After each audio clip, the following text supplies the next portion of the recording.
Bonjour tout le monde, bon vendredi, la fin de la semaine, donc ce qui veut dire la fin des capsules sur les agressions à caractère sexuel. Aujourd'hui, on est le 18 septembre, on est le troisième vendredi de septembre en fait, ce qui fait qu'on est la journée d'action contre la violence sexuelle faite aux femmes.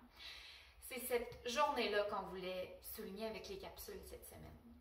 Je fais une petite parenthèse déjà en débutant. On sait que la violence sexuelle, ça touche pas juste les femmes. Il y a des hommes qui en sont victimes. D'ailleurs, au Calax Labaume Gaspésie, peu importe votre sexe, votre genre, vous pouvez venir nous voir. Il n'y a aucun problème avec ça. On considère qu'il n'y a aucun être humain sur la Terre qui mérite de vivre de la violence sexuelle. Ceci étant dit, ma parenthèse étant faite, il en demeure pas moins que les femmes sont surreprésentées dans les victimes d'agressions sexuelles. Aussi, les hommes sont surreprésentés dans les agresseurs sexuels. Donc, il y a quand même quelque chose qui ne marche pas. Quelque chose qui rend légitime, encore en 2020, de parler des violences sexuelles faites aux femmes. Vous connaissez sûrement la fameuse statistique « Une femme sur 3 va être victime d'une agression sexuelle au cours de sa vie ». Ben, cette statistique-là, si je ne me trompe pas, c'est encore d'actualité. C'est énorme! Ça veut dire qu'en tant que femme, moi, ma fille, ma soeur, ma nièce, en tant que femme, on a une chance, une malchance, je dirais plus, d'être victime d'une agression sexuelle au cours de notre vie. C'est fou.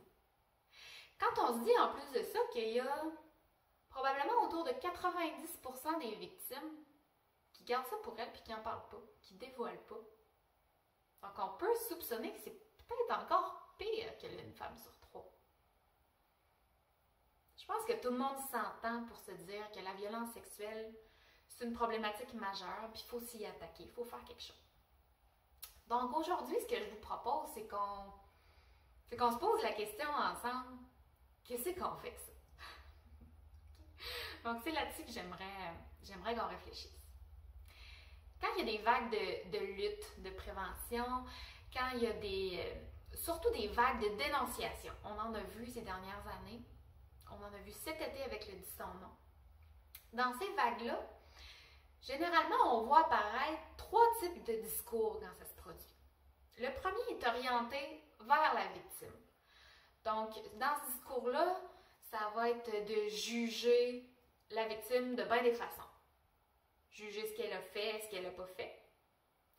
Juger sa façon de dénoncer, sa façon de se remettre de cette agression-là. Lui dire ce qu'elle aurait dû faire. Elle aurait dû faire attention au risque. Donc, premier discours, celui vers la victime.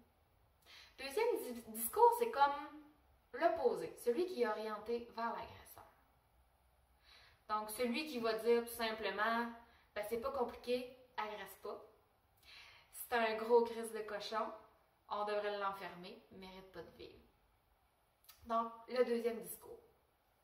Troisième discours qu'on voit beaucoup aussi, puis celui-là, super pertinent, super important à avoir, celui qui est orienté vers l'après-l'agression.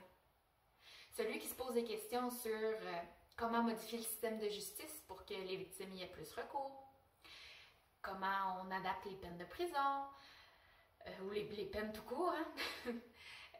Comment on peut réparer ce qui s'est passé. Donc, le discours orienté vers l'après. C'est généralement les 3 discours, vers la victime, vers l'agresseur, vers l'après, qu'on voit apparaître. Aujourd'hui, moi, j'aimerais qu'on change un petit peu le focus. J'aimerais qu'on va vers l'avant l'agression.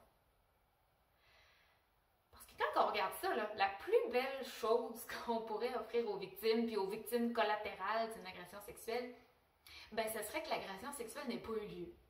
Si c'était possible de revenir en arrière, il y en a pas mal qui iraient en arrière. Donc, la plus belle chose qu'on peut faire, c'est d'empêcher l'agression. Mais là, empêcher l'agression, comment qu'on fait ça? Empêcher l'agression, c'est pas juste de dire aux victimes de faire attention. C'est pas de leur dire il y a des risques à faire ci, ça, puis habille-toi mieux, puis fréquente pas tel gars, puis fais pas du sextage, puis va pas sur Internet, C'est pas ça. C'est pas non plus de dire au potentiel agresseur, agresse pas, fais pas ci, fais pas ça.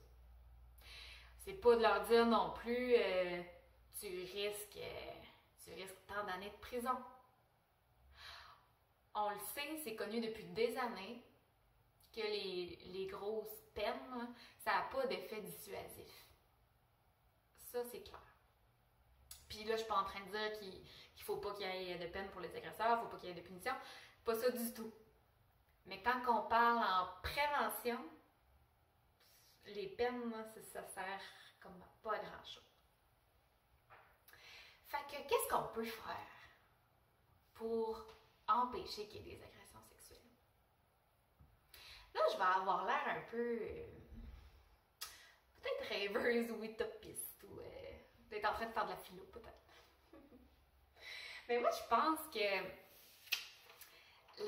la méthode la plus sûre, la prévention ultime, je dirais, de la violence sexuelle, ben, ce serait d'apprendre aux gens, le plus tôt possible, idéalement en enfance, comment ça fonctionne un être humain. C'est quoi des émotions? C'est quoi des pensées, des sentiments? Comment je fais pour gérer tout ce qui se passe en moi? Comment je fais pour gérer mes frustrations? Quand quelqu'un me refuse quelque chose, qu'est-ce que je fais pour gérer ça? Comment qu'on communique efficacement avec les autres? Comment qu'on reçoit ce que l'autre me dit? C'est quoi des besoins? C'est quoi des limites? Tout le monde a-tu les mêmes en même temps? Tous les humains fonctionnent-tu pas mal pareil? Là, vous allez vous dire, mais c'est quoi le rapport? On sait comment ça marche un être humain? Ben, pas tant que ça. On connaît à peu près notre corps, on connaît la bio. Mais tout ce qui est psychologique, c'est pas tant que ça enseigné aux enfants. C'est pas tant que ça dans nos valeurs principales quand on fait de l'éducation aux enfants. Je pense que c'est bien beau là, acquérir des connaissances sur le français, les maths, les sciences, tout ce que vous voulez. Mais on oublie peut-être l'élément essentiel dans une vie humaine, c'est d'être un être humain. On peut-tu apprendre aux gens comment se gérer? Apprendre aux gens à se connaître. Parce que l'élément là qui manque, l'élément clé qui fait qu'on agresse quelqu'un, c'est qu'on n'a pas de considération pour l'autre. On n'a pas de considération pour l'autre, ses besoins, ses émotions, ses limites.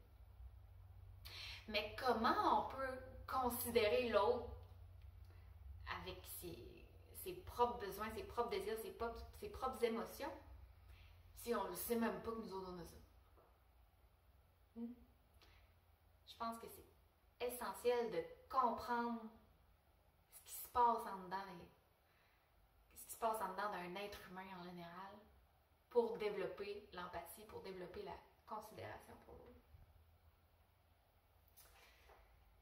Parce que moi, je suis convaincue là, qu'ils sont rares ou qui, s'il y en a, sont très rares, les individus qui vont se lever un matin et qui vont se dire, ben, moi un matin, ben, je brise la vie de quelqu'un.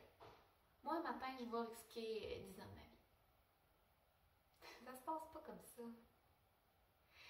C'est vraiment, le plus souvent, je pense, purement et simplement égoïste, puis on ne prend pas en considération l'autre. Donc, je pense que les habiletés émotionnelles, les habiletés relationnelles devraient être davantage développées chez les gens. Je vous laisse sur ces réflexions-là qui sont, comme je vous le disais, là, c'est à la limite du philosophique aujourd'hui. Mais c'est essentiel, je pense, qu'on se pose les vraies questions. Parce que c'est bien beau de se dire c'est grave, puis il faut punir les gens. Oui, mais comment ça se fait qu'il y en a autant? Il y a quelque chose qui ne marche pas. Quand on va apprendre aux gens que l'être humain, peu importe son sexe, son genre, sa race ou whatever, un être humain, ça fonctionne pas mal pareil. Quand on va être capable d'être sensible à soi et aux autres, ben, ça va régler bien les problèmes. Là. Fait que, c'est là-dessus que je vous laisse pour cette semaine. J'espère que vous avez apprécié mes petites capsules, surtout qu'elles vous ont fait réfléchir. Puis je pense que celle qui vous fait réfléchir, c'est peut-être plus celle d'aujourd'hui. Je vous rappelle que si vous avez besoin d'aide, si vous avez été victime d'une agression sexuelle ou un de vos proches a été victime, ou si vous avez des questions par rapport aux capsules, si on peut vous aider pour quoi que ce soit, si vous avez simplement le goût de jaser de ce sujet-là avec nous, ben, ça va nous faire plaisir d'être là pour vous. Je vous laisse notre numéro sans frais dans l'écran. Puis je vous souhaite une excellente journée, puis j'espère vous revoir bientôt.